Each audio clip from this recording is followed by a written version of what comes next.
ಬಿಹಾರದಲ್ಲಿ ಯುವಕರು ರಾಜ್ಯ ಸರ್ಕಾರದ ವಿರುದ್ಧವೇ ದಂಗೆ ಎದ್ದಿದ್ದಾರೆ. ಬಿಹಾರ ಲೋಕಸೇವಾ ಆಯೋಗದ ಪರೀಕ್ಷೆಯಲ್ಲಾದ ಎಡವಟ್ಟಿಗೆ ಅಭ್ಯರ್ಥಿಗಳು ಸಿಡಿದೆದ್ದಿದ್ದಾರೆ.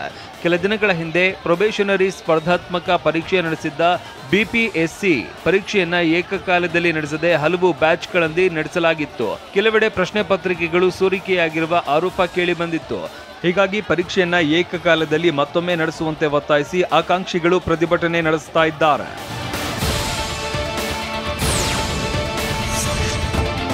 ರಾಜಸ್ಥಾನದ ಕೋಪುಟ್ಲಿ ಗ್ರಾಮದಲ್ಲಿ ಕೊಳವೆ ಬಾವಿಗೆ ಬಿದ್ದಿರುವ ಬಾಲಕಿಯ ರಕ್ಷಣೆ ಕಾರ್ಯ ಭರದಿಂದ ಸಾಗಿದೆ. ಆರಂಭಿಕ ರಕ್ಷಣಾ ಕಾರ್ಯದ ನಂತರ ಜಿಲ್ಲಾಡಳಿತ ರಾಟ್ ಮೈನರ್ಸ್ ಮೊರೆ ಹೋಗಿದೆ. ಇಕ್ಕಟ್ಟಾದ ಮೈನಿಂಗ್ಗಳಲ್ಲಿ ಚಿಕ್ಕ ಚಿಕ್ಕ ಹೋಲ್ಗಳನ್ನು ಕೊರೆದು ಕಾರ್ಯಾಚರಣೆ ಮಾಡುವ ರಾಟ್ ಮೈನರ್ಸ್ಗಳ ಸಹಾಯ ಪಡೆದು ಬಾಲಕಿಯ ರಕ್ಷಣಾ ಕಾರ್ಯ ಮುಂದುವರೆದಿದೆ.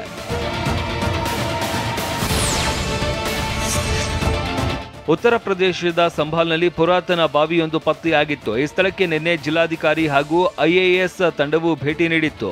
ಫಿರೋಜ್ಪುರ ಕೋಟೆಗೆ ಭೇಟಿ ನೀಡಿ ಪರಿಶೀಲನೆ ನಡೆಸಿತ್ತು. ಬಳಿಕ ಮಾತನಾಡಿದ ಜಿಲ್ಲಾಧಿಕಾರಿ ರಾಜೇಂದರ್ ಪೆನ್ಸಿಯಾ, ಸಂರಕ್ಷಿತ ಫಿರೋಜ್ಪುರ ಕೋಟೆಗೆ ಭೇಟಿ ನೀಡಿದ್ದೇವೆ. ಈ ಪ್ರದೇಶವು ಪುರಾತನವಾಗಿದ್ದು ಅದನ್ನ ಸಂರಕ್ಷಿಸಬೇಕು ಅಂತ ಹೇಳಿದ್ರು.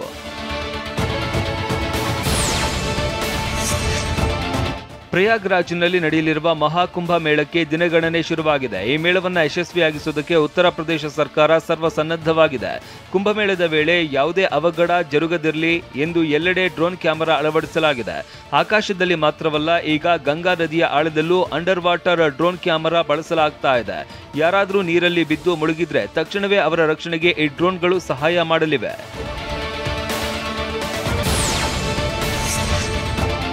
ಭಾರತ ಮತ್ತು ಬಾಂಗ್ಲಾದೇಶಗಳ ನಡುವೆ ರಾಜಕೀಯ ಮುಸುಕಿನ ತಿಕ್ಕಾಟ ನಡೀತಾ ಇದೆ. ಇದರ ಮಧ್ಯೆ ಉಭಯ ದೇಶಗಳ ಗಡಿ ಕಾಯುವ ಸೈನಿಕರು ಎರಡೂ ದೇಶಗಳ ಗಡಿ ಜಲಪೈಗುರಿಯಲ್ಲಿ ಬೀಟಿಂಗ್ ರಿಟ್ರೀಟ್ ನಡೆಸಿದ್ದಾರೆ.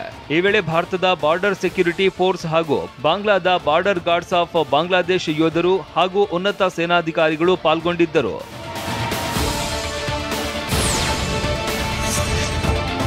ಚಳಿಗಾಲ ಬಂದ್ರೆ ಸಾಕು, ಜಮ್ಮು ಮತ್ತು ಕಾಶ್ಮೀರದಲ್ಲಿ ಪ್ರವಾಸೋದ್ಯಮ ಪುಟಿದೇಳುತ್ತೆ. ಮೈ ಕೊರೆಯುವ ಚಳಿ ಹಾಗೂ ತುಂತುರು ಮಳೆಯ ಹನಿಯಂತೆ ಬೀಳುವ ಮಂಜು ಜಮ್ಮು ಕಾಶ್ಮೀರವನ್ನ, ಅದರಲ್ಲೂ ದೋಡಾ ಜಿಲ್ಲೆ ದೇವಲೋಕದಂತೆ ಕಾಣುತ್ತೆ.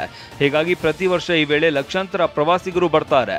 ಈ ಸಾರಿನೂ ಕೂಡ ಪ್ರವಾಸಿಗರು ದೋಡಾಗೆ ಲಗ್ಗೆ ಇಡ್ತಾ ಇದ್ದು ಹಿಮಪಾತ ಹಾಗೂ ಮಂಜಿನ ಹನಿಗಳ ಮೋಜು ಸವಿತಾ ಇದ್ದಾರೆ.